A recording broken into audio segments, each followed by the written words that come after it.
araw, sobrang naging mainit na usapin ang naganap sa katatapos lamang na 72nd FAMAS Awards ceremony na nagdulot nga ng samut-saring kontrobersiya, iskandalo na nag-die down na rin naman, pero ang pinaka nabiktima nga kasi na sentro kay Miss Tita Eva Darren natin na nakatrabaho ko to for the longest time din naman, ang napakagaling na babae na ito, na dahil nga dun sa pang-iisnap, siguro alam nyo na, nabalitaan nyo na, and sa latest na nakuha na update ng Unbettable Channel, bigla ngang pararangalan ng grupo naman na Speed. Ito yung Society of Philippine Entertainment Editors, sa pamumuno ngayon ng presidente nilang si Miss Salvi Asis. Biglang bibigyan ng isa sa mga bibigyan ng parangal si Miss Eva Darren sa gagawin nilang awards night. So anyway, tumawid na nga na pag-usapan, although tinanggap naman na ng pamilya ni Tita Eva ang naging apology ng FAMAS, pero grabe talaga ang naging epekto, ang mga, lalo na yung paghuhusga at pambabash sa production team na pinamumunuan ni Attorney Vince Tañada at mga iba pa niyang mga kasamahan, na may isa nga doon na kasamahan din niya na naging bida rin or lumabas din sa pelikulang Katips, na nanalo rin pala ng FAMAS Best Supporting Actor at nanalo ng Best Director itong si Vince Tañada. Nalalo tuloy na punuan kasi parang nagkaroon ng conflict of interest kung bakit daw tinanggap pa ng production house niya yung pamamahala nung event, na nauwi nga sa kontrobersiya at iskandalo ng mga kapalpakan etc., na imbis nga humingi ng apology or ng, alam mo yon, ng tanggapin ang situation, ay parang nagyabang pa itong grupo o hanay ni Attorney Vince Tañada, na pinagmalaki pa yung mga sinasabi nilang karanasan nila sa industry etc. etc.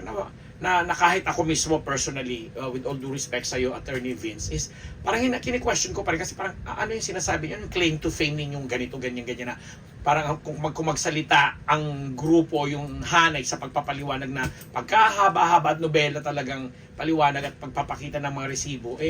masyadong self-serving, masyadong self-gratifying, masyadong may vested interest, kumbaga, na wala namang masama na ipagmalaki ninyo yung mga accomplishments ninyo, pero sana yung accomplishment nakatanggap-tanggap sa buong industriya, lalo pa yung industriya ang pinag-uusapan natin ay hindi lamang nalilimita sa showbiz na, alam mo, may pelikula, may stage, may music, may television, may radio, etc., teleradyo, at ngayon may social media, etc. So, itong sector na to, na kung tutusin, tayo-tayo rin na naman nagpapanagpo, na sana, ako kasi, with all due respect sa inyo, hinahanap ko yung humility, hinahanap ko yung acceptance, hinahanap ko yung dignidad dun sa sinasabi ninyong sanay na kayo at may karanasan kayo marami na kayong karanasan sa ganyan na sa kabuuan, lalo pat FAMAS yung ginamit na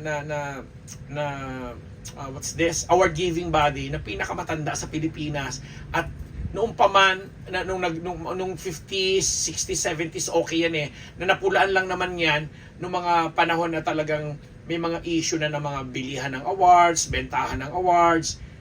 pag-sponsor ng mga awards, etc., na naulit uli dito sa grupo na to, with all due respect sa pamumuno ni Midibining Francia, bagong apelyido ni Miss Francia, na siya ngayon ang nagpapatakbo or namumuno sa FAMAS na to, na kinumission nga itong grupo ni Vince Tañada para pamahalaan yung produksyon, na nakakaloka lang kasi may isang istorya na si Vince Tañada din na parang naging jury head.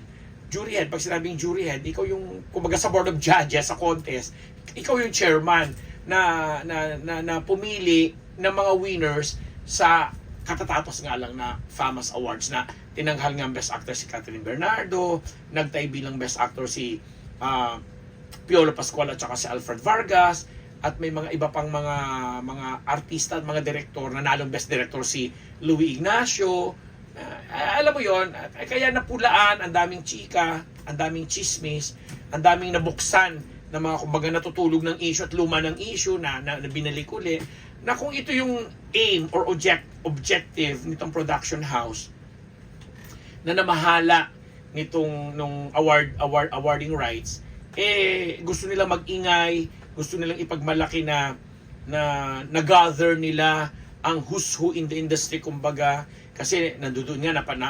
nakita natin doon sina Ate V, sina Christopher De Leon, Coco Martin, Piolo Pascual, Alden Richards, Catherine Bernardo, at marami pa mga ibang big names ngayon sa industry na talaga namang alam mong dadayuhin, alam mong pag-uusapan and everything. Pero yun na nga, dahil sa pangyayari, na itsapwera nila ang bitaranang si Eva Darren na ang dami-daming paliwanag pero wala nang gustong bumili dun sa paliwanag na Lina na kesyo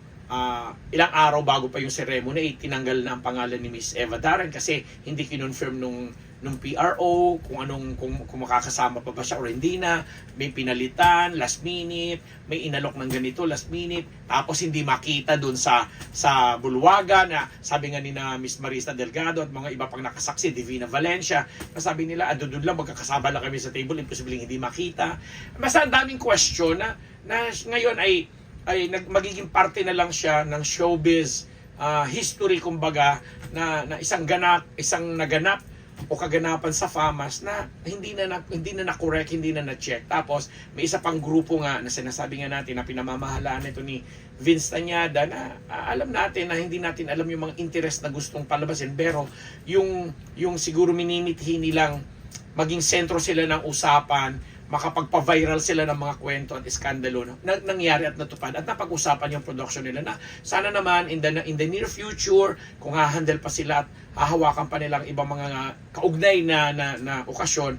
ma-check nga sana nila ang ganung klase ng papatakbo sa production. Kasi wow, ako syempre din ako maglilitanya. Since 1985 pa kami nandito sa industriya. Ilang award-giving bodies na rin naman ang pinamahalaan namin at nasalihan namin. Hindi kami nakakita ng gano'n. Although may mga iskandalo talaga hindi maiiwasan, especially concerning doon sa mga nananalo na at nabibigyan ng awards. Kasi nga dito nga sa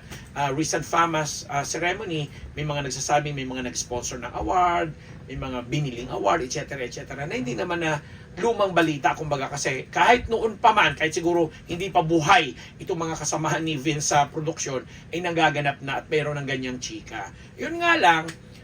at the end of the day, yung mga manonood, yung mga tao, especially yung mga supporters ng iba't ibang mga artista, ay hindi talaga may iwasan na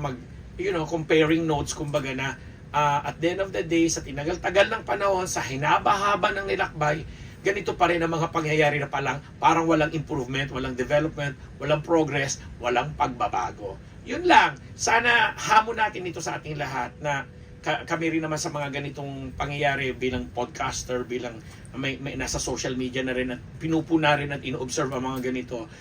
Gusto naming makiisa, pero para sana sa